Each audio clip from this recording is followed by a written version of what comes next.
There it is. Welcome. I see you guys are eagerly waiting for me to press the start button. Thanks for showing up. I hope you're enjoying. I hear it's a mix of sun and rain today, a bit of a weird day. The sky can't decide. So I hope you're enjoying it hour by hour.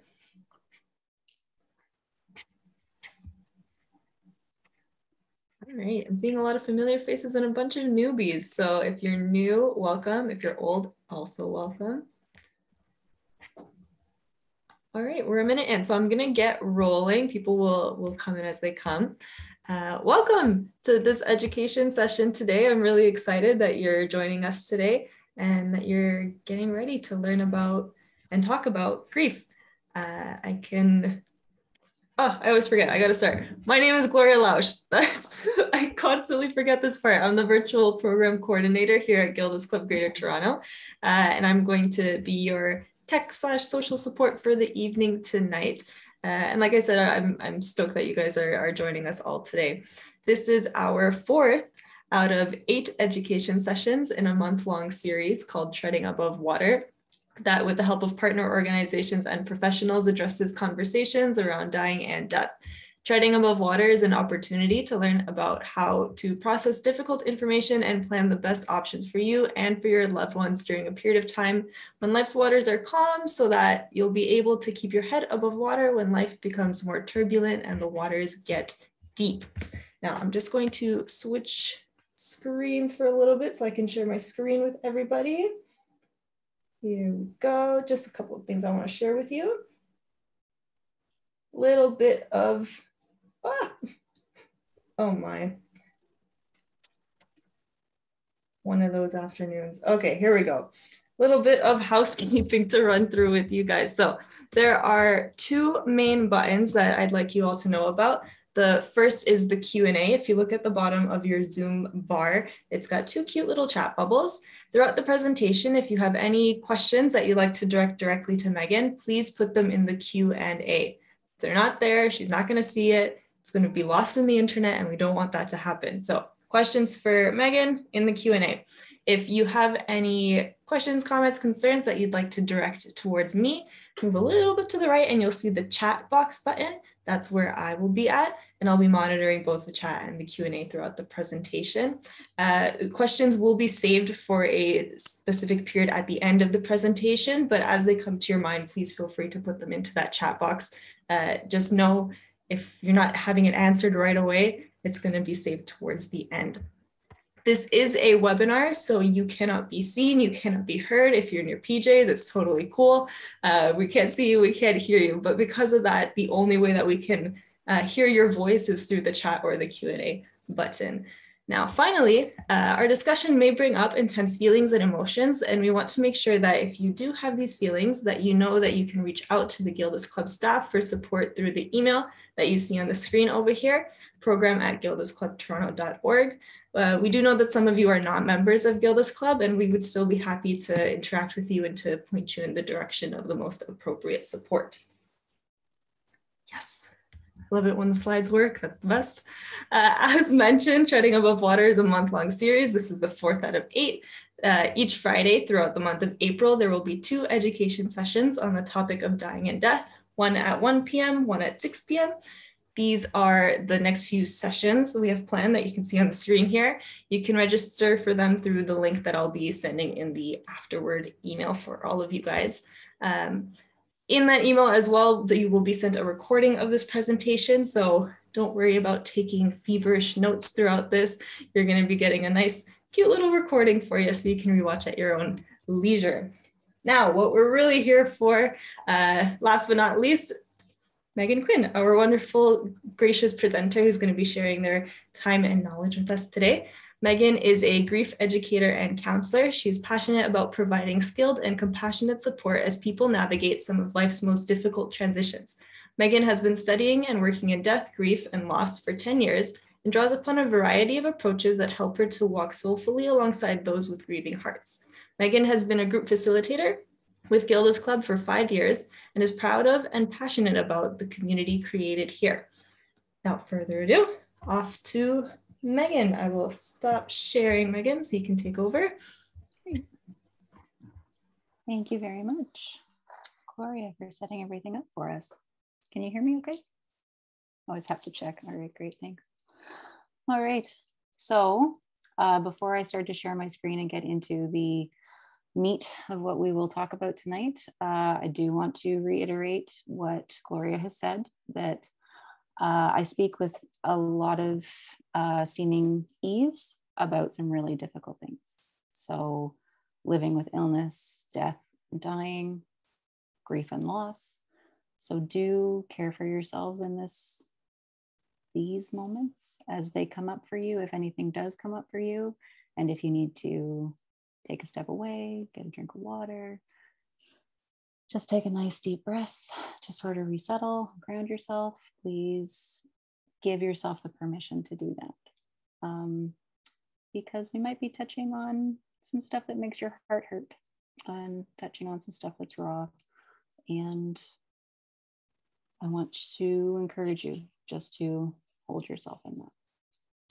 And also, I want to encourage you to listen tonight and take things that make sense for you, the things that land, the things that go, oh, I never knew to think about it that way, or wait, that makes total sense, or wait, yes, I know that because that's my experience.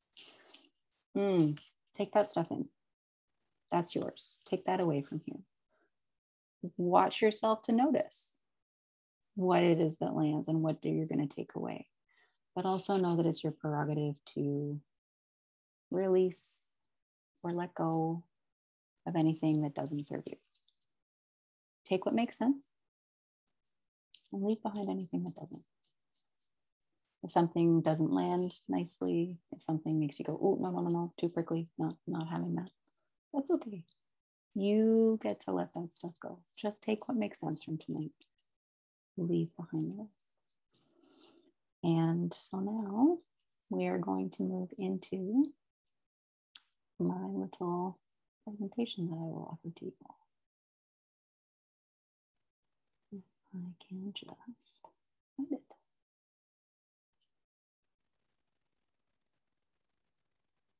Okay. Here we go. You're witnessing my not so tech savvy.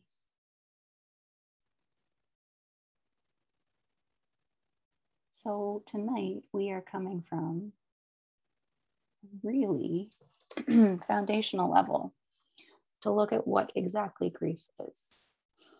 And maybe you're coming here as somebody who is dealing with grief themselves, or maybe you're coming here as somebody who is looking to support someone who is grieving. And hopefully you will find what it is that, or start to find something that is helpful for you in whatever journey yours is, whatever has brought you here tonight. And we're going to start to think about grief maybe in a different way than the way you've understood it before, the way that you know it as you come here tonight. And really come back down to a foundational level of investigating exactly what this is and what it is not. So I encourage you to be open to what it is that we're going to talk about. Notice your reactions, care for yourself within that, take what makes sense, leave behind what doesn't. So the first thing that I want to say about grief is that it is a natural, normal, human response to a loss of any kind. Coming here tonight, you may have an awareness and understanding of the fact that our contemporary society does not really always hold up grief and grievers very well. We send a lot of messages like, you just need to think positive, you just need to keep yourself really, really busy, you need to pick up and move on, it's been long enough, it's time. And what we fail to recognize is that it is a natural human thing. If you have opened up your heart to the presence of love in your life, if you have attached to another human being And that person has become lost to you. It is the most natural, normal, human thing in the world to come to grief. It is not crazy. It is not self-indulgent. It is appropriate. And in fact, what we find is that it's necessary. We are social creatures. We have to connect with one another. We have to form attachments. It's coded into our DNA. The very biology of who we are necessitates that we attach to people. And if that attachment that you have formed becomes severed or lost, you will grieve. Your grief will look different from mine, different from the person next to you, different from any other human in the world, because your grief is as individual to you as your fingerprint. No two people will go through this the same way, because the way that you experience grief is informed by everything that came in your life before this and up until this point. So as unique as you are, as individual as you are, so too will your grief be. So there's no script for this. There is no right or wrong way to do this. There is your way to do this. And very often, grief is painful. It hurts our heart, it hurts our soul, it hurts us deep within the very most inner parts of our being. To have attached to somebody that we love and to lose them, or to imagine losing them if you're coming here with somebody in your life who's living with cancer, or as a person living with cancer yourself. Imagining losing somebody is painful. Grief can hurt a lot. And so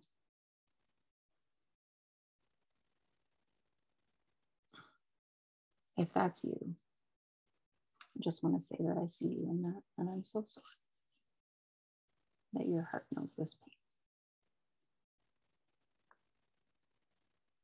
Because it hurts so much, another really natural, normal human thing is to want to move away from it.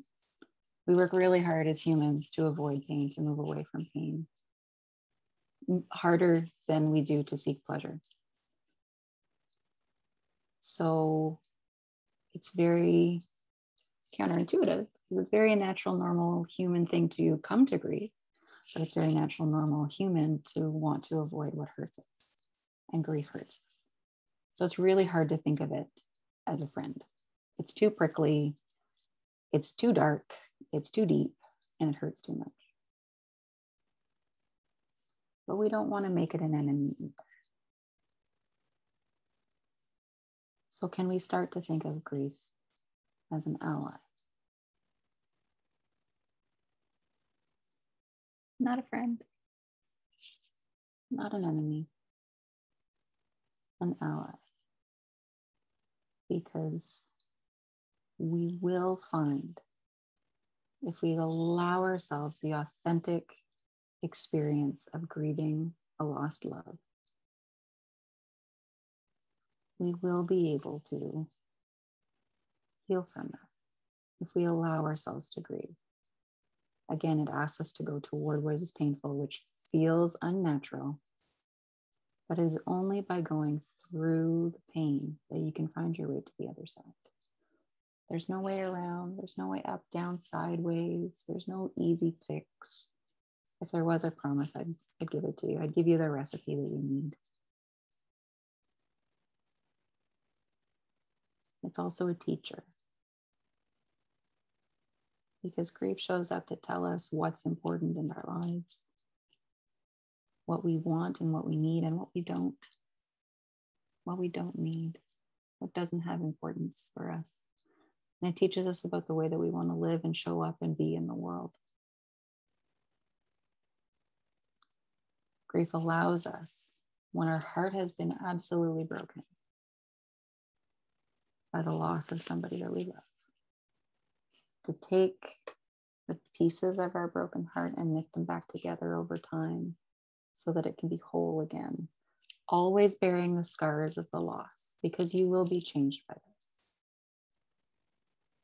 But whole nonetheless, so that you can live fully and love fully again. And grief is real. Part of our message around just stay really busy, keep distracted, throw yourself into work, denies the reality of how we are feeling and what it's actually like to go through something this heart-wrenching. And there's that message out there, just stay positive, just think positive. It's all about your attitude. And sometimes what we need is actually to know that what we're going through is very, very real. And it's okay to feel what you're feeling. It takes so much from us, but to then also deny that reality is additionally hurtful and additionally cruel. So if that's something that's going on for you, or if you're doing that to yourself, because sometimes these messages can come from within us. I just need to do better. Why am I so weak? I don't know why I'm thinking about this all the time. Grief begs for our attention, and it will find ways to make us stop and slow down and actually look at what hurts our hearts. It is a very, very real thing. And a few things that it is not sitting down, wallowing, feeling sorry for yourself. It is not living in their past and refusing to let go of something. It is not a perpetual, ongoing, chronic pity party. Grief is none of these things. These are the messages that are out there that I work really hard with folks to counteract, to come up against, because this is the way that we can hurt folks who are already hurting by sending some of these messages, or if you're sending these messages to yourself. Grief is none of these things. It is a very real thing that requires our attention and our time and our hearts, and that will allow us, with a lot of time and a lot of work, to be healed. I could not stand here with you today if I did not have hope for every grieving heart, that it can be knit back together, always bearing the scars, but that we can live fully and love fully again by allowing ourselves to authentically grieve. Grief is not a problem to be fixed. The only way that you can be fixed by losing somebody that you've lost is for them to come back. I wish we could fix this, but there is no fix here. So that which cannot be fixed, we then learn to carry. And that's what this whole thing is about. How do I carry this? How do I live with this? How do I let this inform who I am and hold on to my loved one in the way that I know how? It is not a sign of weakness. It is not a disorder in most cases. It just takes a lot of time and a lot of help and a lot of heart to eventually reconcile this loss into our lives, to live fully and love fully. And if you'll remember, back to the very beginning, we said that grief is a natural, normal response to a loss of any kind. So I've been speaking about losing someone we love to death, and you're going to hear throughout this series about death and dying. And this is certainly the way that the public and our contemporary society knows to think about grief, is as a response to a death. But oh my goodness, grief lives in anything that comes to you as a loss. And it's not always due to death. It is a loss of any kind. So a loss of a relationship due to breakup or divorce is full of grief. The loss of one's home country and culture, full of grief. Loss of health, mobility, and function, full of grief. Being a person living with cancer, losing your health, your mobility, your ability to function, your vision for what your life was supposed to be, worthy of grief. Loss of home or job, loss of identity. All of these things can prompt a grieving heart. All of the things that give our life meaning, that we attach to, if they become lost to us, we come to grief. So it's important to expand our understanding of when grief can find us, when it can visit, because it's not only when we've lost somebody due to death. And it's not only people. If you strongly identify with your home country and home culture, and you lose that, you have to relocate, or you choose to relocate, but it still comes with that loss, navigating a new world that you don't understand or know your place in. Loss, grief. And you're allowed to feel that.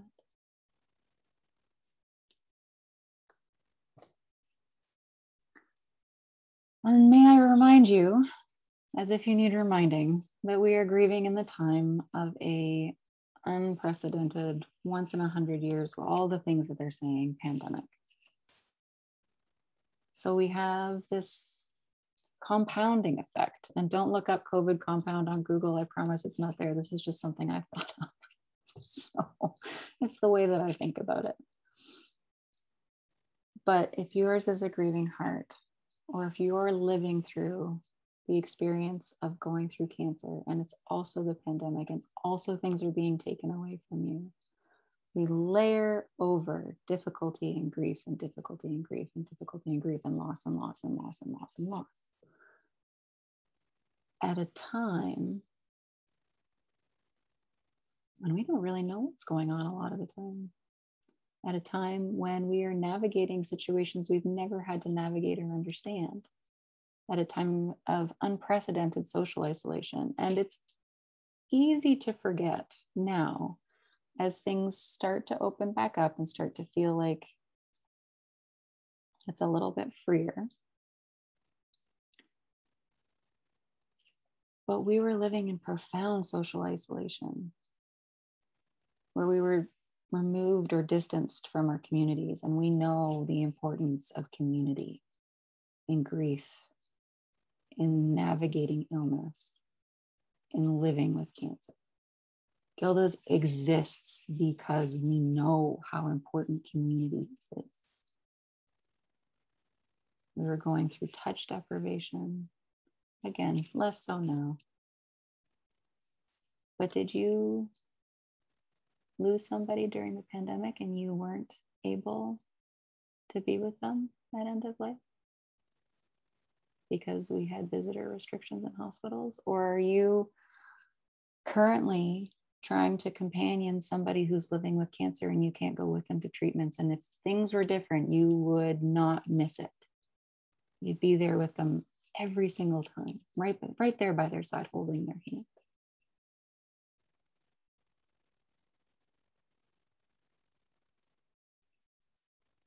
So we're layering up all of the losses, all of the difficulty on loss, on grief, on difficulty, on loss, on grief, at a time when we've also lost our usual coping mechanisms.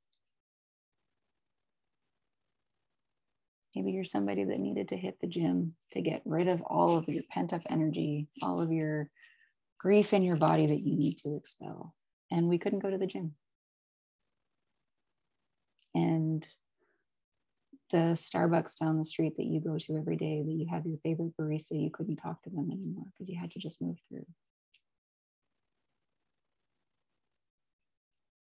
Our coping mechanisms have been lost to us. Again, less so now. But did you go through this time and really feel wretched because you couldn't figure out how to cope? And you had to shift what coping looked like for you? And in this pandemic and in this time in our lives when we are faced with images of war and horror stories and things that hurt our hearts so much to see, to witness, to know is happening. Are you feeling a sense of sadness that is larger than you? Because that's really normal too. And that is a COVID grief that has come in without relenting. It's kind of been like, can you handle this? Okay, take that. Can you handle this? Some more? Yeah? No? Okay, we'll take it anyway. And here's a little bit of this, and here's some more stuff. And I'm not letting you recover in between, and there's no space and time before I layer on the next thing. So we've been living through a really hard time. Have you allowed yourself to understand the grief that has lived with you in this time? Have you known to label your losses, to call it that, to look at everything that you've gone through, look at the things that you lost, big and really small, and allow yourself to grieve those things.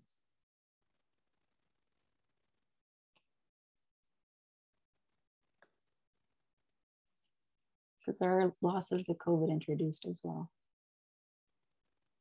A loss of our ability to have a predictable routine in our lives was gone for a really long time. Loss of social spaces, community interaction. Loss of optimism. If you felt that, you're my people. That was really hard to hold on to for a really long time.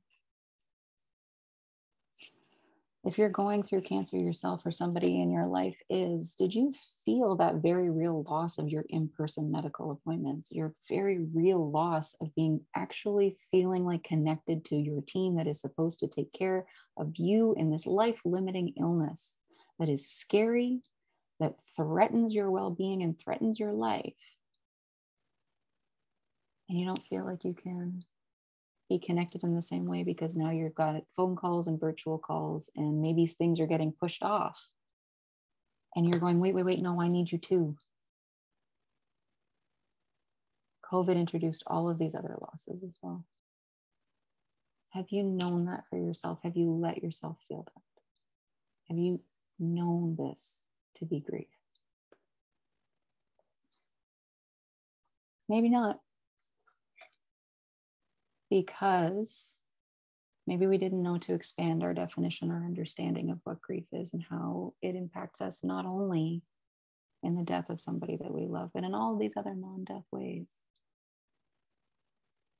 Did you know that grief shows up on every level of being that we have? Every way we know to be in the world, grief shows up in ways we expect, in ways we don't.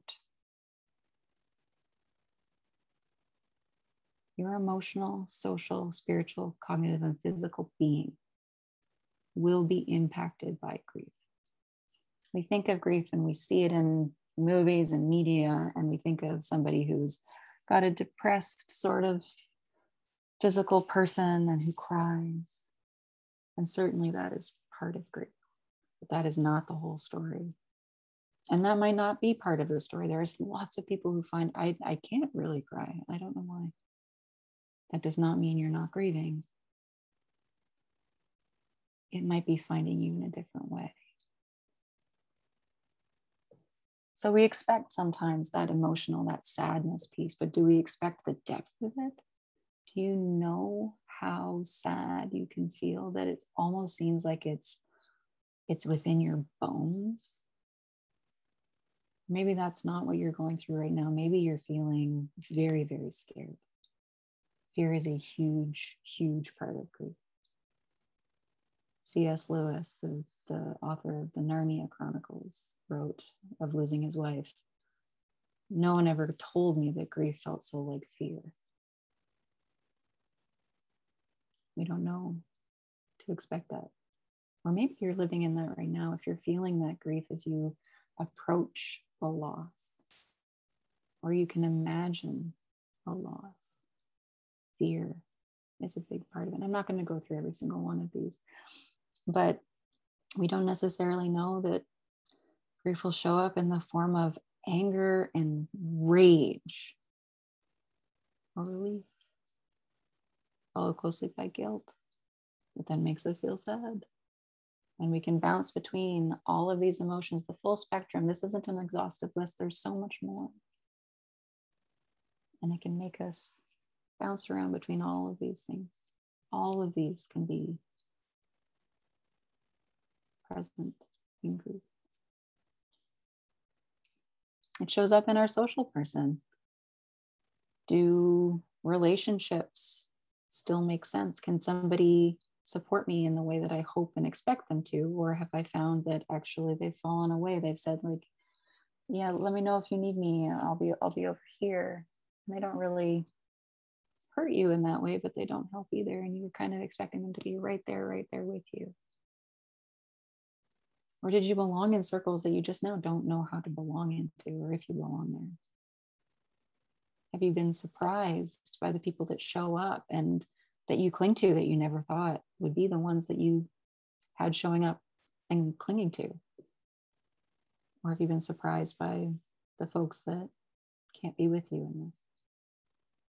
Our social person is absolutely impacted by grief. And again, I'll leave these up here on the screen. You guys can go through them, but I won't go through every single one.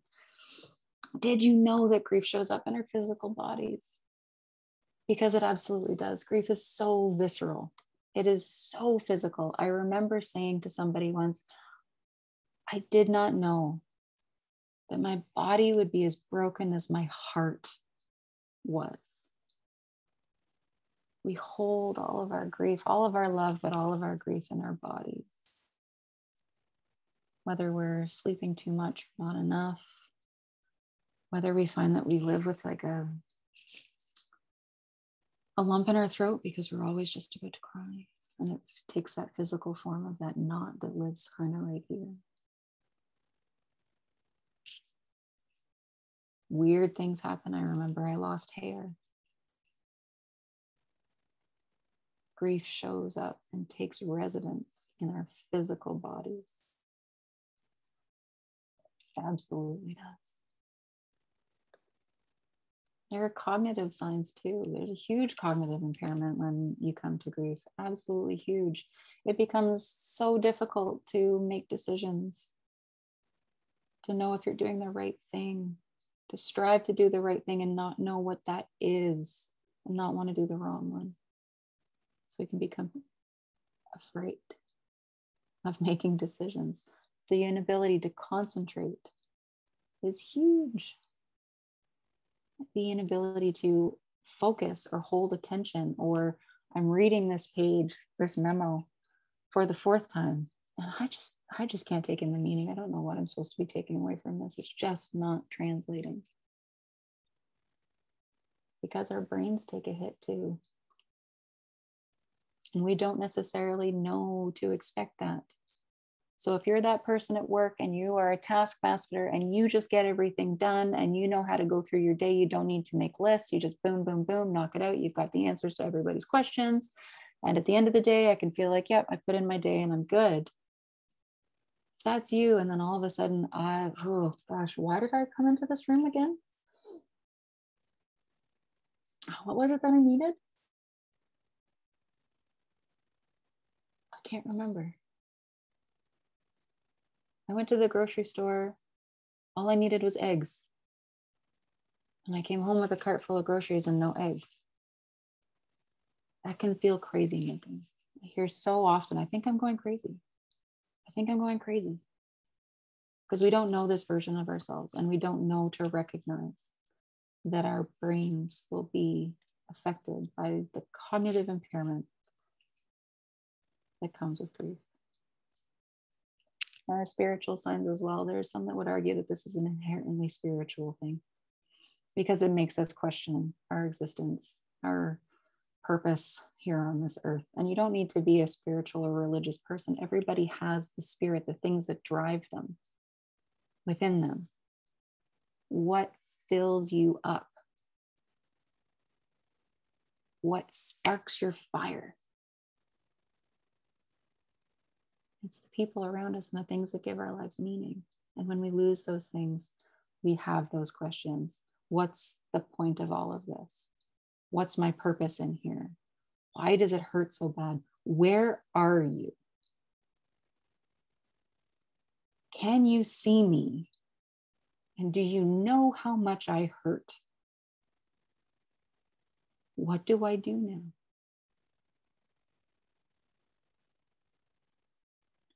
Every way that we know to be in the world, every way that our body is present to the world that we are in is impacted by grief.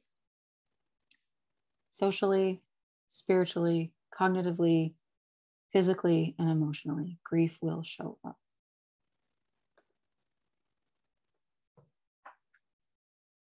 There is a difference between what it means to grieve and what it means to mourn. And I offer you this today, not because it really matters if you're saying grief, but what you mean is mourning, or the other way around. What we've been talking about is grief, and grief is the constellation of all of the different things that make up your internal experience in the approaching or aftermath of a loss. So the thoughts that chase themselves around in your head. Did I do enough? Did I make the right choice? Did they know how much I loved them? Did they know I did everything I could? The thoughts that chase themselves in our heads. The feelings that we have, all of them, from the depth of the sadness of what it means for a hurt to hurt for somebody, the rage, the fear, the despair, the relief, the joy, the happiness that can be part of this, because let's not forget that that's part of it too. The physical sensations that happen in our body, those physical signs, but also the things that help us to know what it is that we're feeling, because we feel our feelings, our emotions, and our body first before we recognize them with our head. The inside stuff is grief. Internal experience is grief. And if you open yourself up to the presence of love in your life, and that love becomes lost, you will come to grief. Not everyone will mourn, because mourning is harder. The grief will happen, it just will. Whether you recognize it as such or not. Mourning takes effort, it takes work. When you might be at the least capable of that, you feel the least able to put in the effort to show up for yourself. Mourning asks us to do this. It is not easy. It is an active process of giving a voice to your grief, of taking all that inside stuff that lives inside of you and finding a way to put it outside of you, externalizing it. Alan Wofeld's a big name in grief, and the way that he talks about this is grief gone public. In an individual context, I'm not saying that you have to stand up on the table at work in the boardroom and say, I'm a grieving person and this is what it looks like for me. No. This can happen in an individual way or within a safe and supportive community. We do need to find ways to mourn, because mourning is what unlocks our ability to heal. The active process, the act of taking everything that's inside and releasing it so that you don't have to carry it all by yourself all the time, all on your own. That is what unlocks our ability to heal. If you actively mourn, if you give yourself that permission, or you facilitate that for somebody else in your life who's mourning, who needs to mourn, who's grieving and needs to mourn. Grief is inside and internal. Mourning is externalizing that grief. And that's not necessarily just sitting in a support group or just finding somebody to spill your heart out to, because maybe that doesn't make sense for you. It's the way that you can figure out to externalize your grief. Can you write about it in a journal? Can you paint your grief? Can you go for a really angry run because you're mad and you need to smash the pavement with your feet? Whatever that looks like for you, how can you take your grief and turn it into mourning? So if you're here wondering, what do I do with this? Because now we've talked about it. Now we have expanded our understanding of what grief actually is. So give us a little cushion of what it isn't, the way we don't want to think about it. And understand that it shows up everywhere. That there's the internal experience and then there's the external mourning that we need to be able to do. What do I do with that? So if you're here wondering how you can support somebody else, can you think of a way that you might actually be able to facilitate active mourning for them? Can you talk about their person? Can you say their name? Can you say, how are you doing? And I really want to know.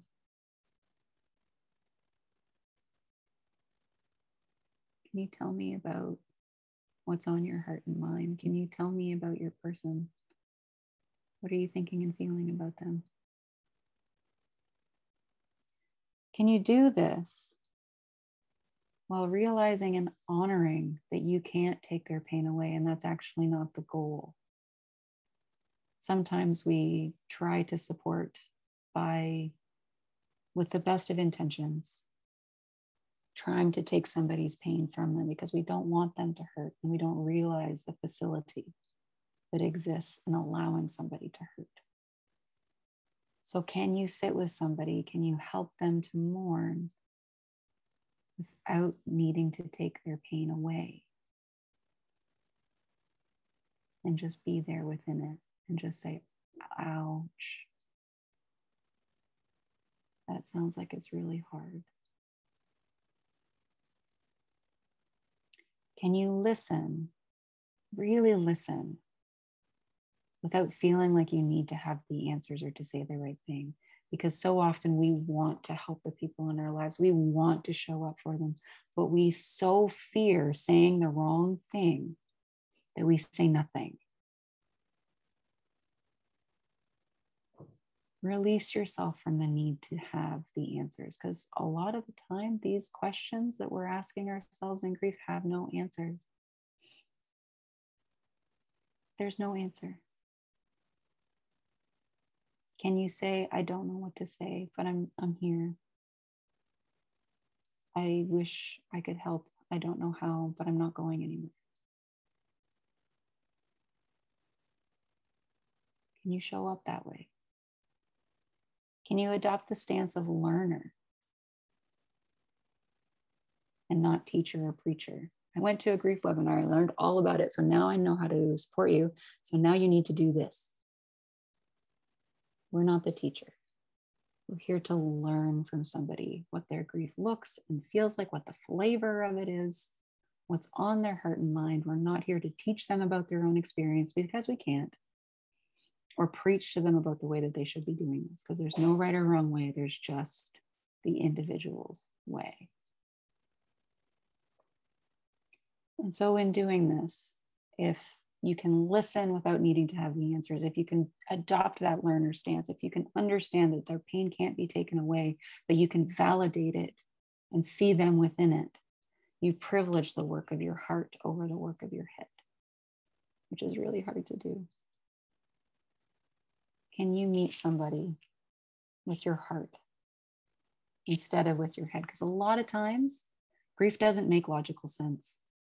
Feelings, a lot of the time, don't make logical sense. So if we come at it with logic, we're not actually meeting somebody where they are. If somebody says, I'm really mad at my person for leaving me, maybe that doesn't make logical sense. It is absolutely their truth, though. It's real. And to say that it's not, to say that that's not logical, it's not meeting them with your heart. Can you find a way to reach them with your heart? Can you sit with that uncomfortability, discomfort that comes with that that we often really want to move away from and find we can't tolerate. And so we retreat or we make a joke. We rescue ourselves from that discomfort. Can you actually just sit there with it, with somebody? Or can you sit in sacred silence and not need to fill it? Can you walk beside somebody who's grieving? There's this quote, I forget the person who said it, but it's something like, don't ask me to lead. I may not be able to. Don't ask me to follow. Maybe I can't do that. Just walk beside me and be my friend. Can you just walk beside somebody? Without agenda, without needing some goal, some outcome. Be not attached to outcome. Just be there. And if you can't, that's okay too. If you're reading this, you're feeling this, and you're going, no, I don't know how to do this. I don't feel like I can. Is there another way that you can be of service? I don't know how to sit with you in the pain. It makes me too uncomfortable and I don't want to hurt you. But if you need somebody to go to the movies with and take your mind off things, I can be that person. If you need somebody to bring you dinner on Sunday nights, I could be that person. If you need somebody to watch Access Hollywood with and gossip about the celebrities, I can be that person. Knowing how you can help is profound. And people always ask, what do I do? What do I do? What do we do? We focus on what can we do, and we feel better when there's something we can do. And I remind you that being is doing. Being with somebody is doing a tremendous thing. It doesn't have to be all action-packed all the time or action-focused. Being is doing. And how can you help yourself? If you're caring for somebody who's grieving. We hear a lot about self-care, and I'm going to reiterate that message, even if you want to smack me over the head with it, that's okay. But what does that look like for you? Do you know the difference between stress management and stress resilience? Stress management is those things that we use to, in the moment, come down from a really tough day or step away and take care of ourselves when something's been really intense. Stress resilience is the things that we build into our day, into our week, that we know fill our cup.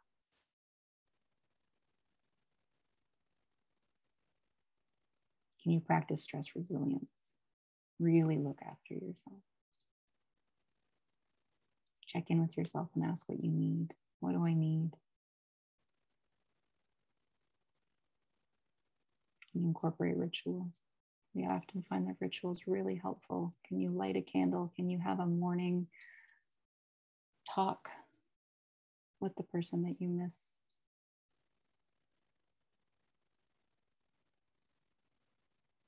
There's healing in community. Where are your people? What does your community look like? Can we really ask them to wrap their loving arms around you?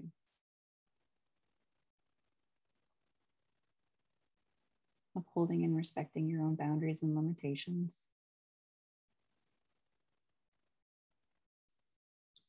And if someone in your life is grieving, it might be that you are too. Can you support your own grief and mourning? Can you find ways to understand your grief, to listen to it, give it a voice, and turn it into mourning? And if yours is a grieving heart, how might you mourn? Who can you talk to? Who are your people? Where can you go? And what does it look like for you to give your grief a voice?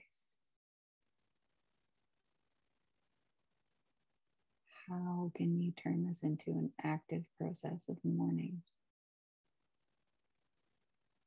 And can you trust that by doing so, you actually are walking a path toward healing, taking the pieces of your broken heart, knitting them back together, allowing yourself to heal, always with the scars. Live fully and love fully. How do you stay connected to your loved one? What does it mean to you to continue to be with them in the ways that you can? We know now that that's the whole thing, is finding a way to stay connected, finding a way to keep their memory alive. There was a time in psychology when the idea was to really move away from that, to really try to put the person in the past, to almost live as if they weren't ever here. But the wisdom of grievers who rejected that notion, who knew in their body that they needed to hold on instead of let go, just needed to find a new way to do it, transformed the knowledge and the approach that we have to grief. And now we know it's all about finding ways to stay connected, to continue to have a bond, because death ends a life, not a relationship. How can you make this mean something? And I don't mean that you have to grow from this and we have to fulfill that societal narrative that this was a lesson that you needed to learn, or that you have to be transformed and come out better on the other side. That's not what I mean. But your person existed. They lived, they mattered, they still do. How do we honor that? And honor that part of our own hearts where they live? How can you grow around your grief? And make sure that their life means something. And they're remembered, and that you carry them with you.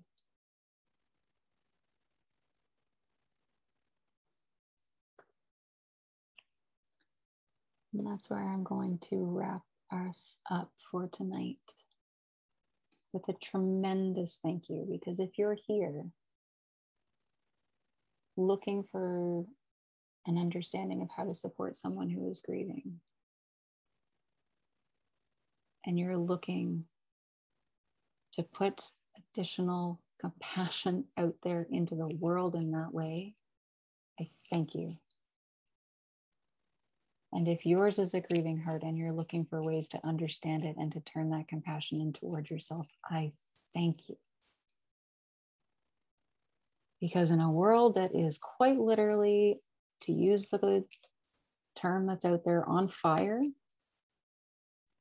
what we need is that compassion. And you are moving into that understanding, that space, and holding that for yourself and for others, and so putting it out into the world. And we so need that. So thank you. Thank you for being here, for listening, for taking away what makes sense, leaving behind what doesn't, and for caring about this. My heart has a huge, huge thank you for you. So we'll stop the sharing there. Thank you so much, Megan. That was captivating, brilliant, important. Thank you so much. And thank you, everybody who stayed and listened throughout this hour and really engaged with this, content on your own. We do have one question here in the Q&A, and I want to invite everybody right now, if you have any questions, start typing in that Q&A. The question we have here is, what is anhedonia? It is a fancy way of saying that the things that used to bring you joy no longer do. You don't enjoy activities that used to fill your cup that used to provide some sort of pleasure or relief or just meant something to you. Flat. Thank you. Thank you. Just a fancy word. Thank you. We're going to give it a few more moments, Sure. about 5 minutes, just for some people to chat, type in questions if you've got any. While you are doing that, I want to direct everyone's attention to the chat box over here. It's a bit of a tone change, but I have something very exciting, very thrilling to share with you all. It's a survey link. We really appreciate everybody taking the time to share what you think about these presentations. We do share the results with Megan. Everything is totally anonymous. So we can better these education sessions for you, see what you want in the future, see what works, what doesn't work. So thank you in advance for filling out that survey link. And it doesn't look like we have any more questions. I think everyone's just sitting with what you shared today. So thank you so much. That was great. You're quite welcome. That's an important part of it, is to sit with it and to reflect on it. And sometimes questions come later, but that's something for you. Yeah. And then, like we said at the beginning, so you will be receiving a recording of this presentation, and that will be sent out on Monday. Just it's a little late, so we're gonna give my computer some time to chill and me. Sure. But yeah, thank you guys, and thank you again so much, Megan. This was wonderful. Can I just take one more second, because I did see a question pop up. Yes. So I just want to make sure that I answer that as best I can. Tips on coping with anticipatory grief. Excellent question. And just for those who may not know exactly what it is or have never heard that term before, it is the grief that shows up in advance of a loss that you know is coming, or that you suspect might be coming, or can be applied to the loss of somebody due to a dementia of some kind, where they transform into somebody that you don't know. And so you grieve the person that they were. And what I want to say about that, tips on dealing with it, same thing. We're looking at grief, what it looks like, how it feels, what it looks like for you, and can you find ways to mourn? But we have the tricky balancing act of allowing ourselves that time, that grace to grieve and mourn that loss, while also making the most of the time that our person still has. We don't want to get so lost in the anticipatory grieving, mourning, that we forget to live with the people, with the last days, weeks, months, whatever it is that you have, that you will one day pine and yearn for. So trying to find that very tricky balance, giving yourself the permission to turn that grief into mourning and to find safe places to do that, is what I would say about that. And the last thing about anticipatory grief is just that I want you to know it does not necessarily inoculate you against the grief that comes when somebody actually does die. It can prepare you in a way. It can absolutely be part of your process, but do not be surprised if grief still shows up and it's still strong and it's still intense, because you're not inoculated against it. It may very well be that you've done a lot of work on the front end, but that might not actually protect you from the grief that comes when somebody actually does leave the world, and what that means for you. I hope that's taken up all of your time. I hope that's okay to come in with that. Yes, one, I don't know if you want to touch this final question that was slipped in at the last second, kind of as a continuation of that. What about once the person dies, I feel like I've done my grieving through the end? Yeah, so just sort of in that same vein, it very well may be that you have a greater ability to reach a place of understanding acceptance and reconciling that loss into your life if you've done a lot of the anticipatory grief up front. Nothing is wrong with you if that's not what happens. If that's your story, that's okay. I've seen that. I've seen that happen. And I've seen people who are ready to move into a different place in their lives once their loved one has died because they've done so much grief and mourning up front. Don't additionally layer shame or pain on top of yourself if it does still come in a really big and intense kind of way. Awesome. All right. Thank you. Thank you so much. And I wish you and I wish everyone a wonderful evening. Take care, everyone. Good night, everybody. Thank you.